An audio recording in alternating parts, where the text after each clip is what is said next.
Poison Ivy, issue 29, G. Willow Wilson writing with Marcio Takara on the art.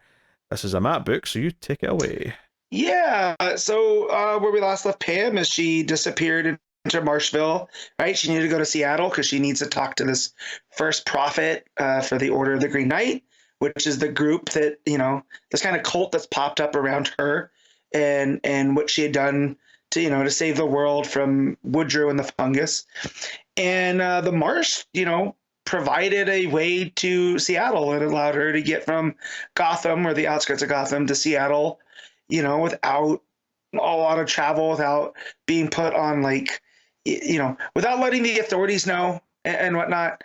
And so she starts going into Seattle and she gets out of her Ivy uniform, finds some kind of nondescript hoodie to pull up, and she sees somebody that is representing the Order of the Green Knight, kind of street preaching and doing trying to stage a protest against, climate change and all these other issues that we're all dealing with in the real world.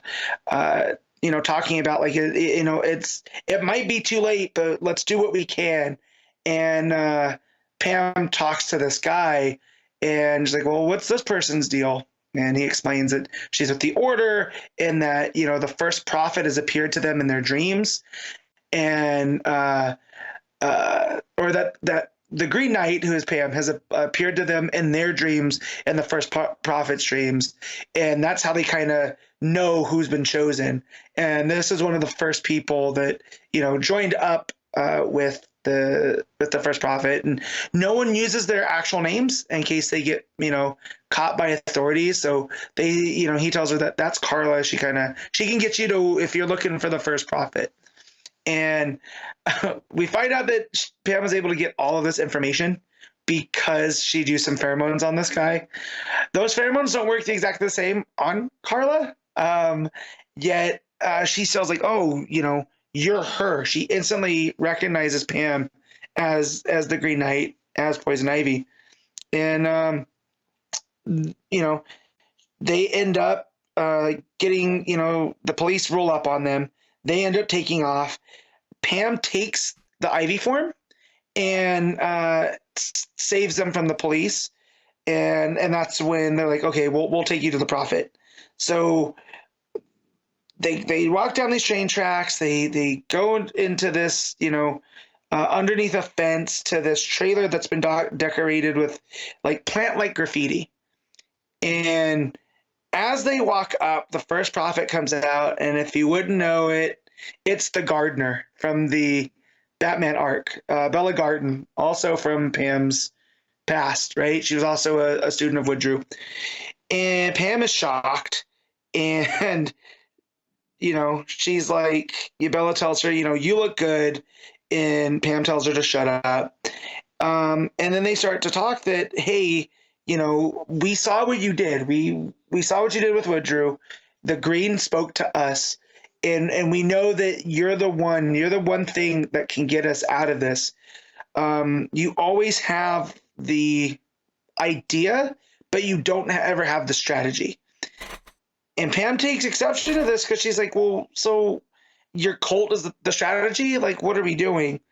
And weirdly enough, we were talking about, ideals in Batgirl, and that's essentially what the gardener gets Pam with, is you're an idea to people. We can, you're not just someone of the Green, you're also of humankind, and that people trust you because you're like them, and that, people are drawn to you and you can use that. And she kind of, pulls her in for an embrace, and is like, they see in you what they want in them, and that's a generation that has nothing to lose. And Pam realizes that she's essentially just being used. None of this is with her consent, right? She has no agency in being the Green Knight, because it's just the image of her in that kind of wood and plant armor that she had donned, on herself to take out Woodrow. And, she doesn't like being used like that. And as she starts to have this hesitation, the the ivy, kind of the green growth, overtakes her, and with her anger, she starts to strangle the gardener with with the power of the green. And she apologizes, but realizes, like, you're not my enemy, but this is all just Woodru still at play, right? Even in his death, he's pitting us against each other, and you're taking things, right. You don't do things without scientific purpose, so it's a little bit weird that you're just kind of relying on this idea of a cult. And there's something in the gardener that Pam still sees, so she kind of leans in to give her a kiss. And I took this as, is she trying to use like the whole pheromone thing? Is she just using this to subdue her? And the gardener pushes away, says, no, I'm not falling for that. I've done this before. And she sends her plant dogs after her that we had seen in the Batman run. And Ivy takes off. She goes to run. She uses her powers to fend off the dogs, and she takes off into the woods. And that she needed an answer to Marshville. This is what she got, and she wants to forget all of this.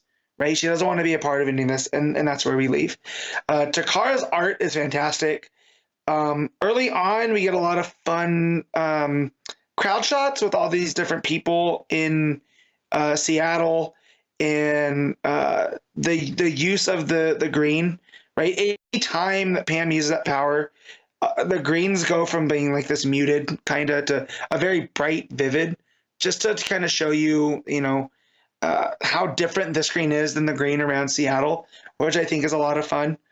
And then, just all the stuff with the gardener, it's all very emotion and expression driven. So it's a lot of these panels that are broken up. Like, you have one long one at the top, and then three like vertical that the conversation's going in the middle, and then the opposite. So like, the top of this page, you have Pam on the left, and then it's the conversation. And on the bottom panel, it's complimentary of the gardener on the right. So there's just a really good flow to a lot of these. And then again, when Ivy loses that control, right, it's just this expression of anger, like she's lost herself in it. And then the shock right beneath it when she comes to her senses. It's a lot of good storytelling. Really focused as well. There's nothing to do with Croc or Janet from HR or anything that's going on in Gotham, but we just kind of get that the person behind this Order of the Green Knight is someone from Ivy's past, and in this kind of repeating echo and theme that Wilson's been playing at is Pam can't outrun her past, no matter how hard she tries.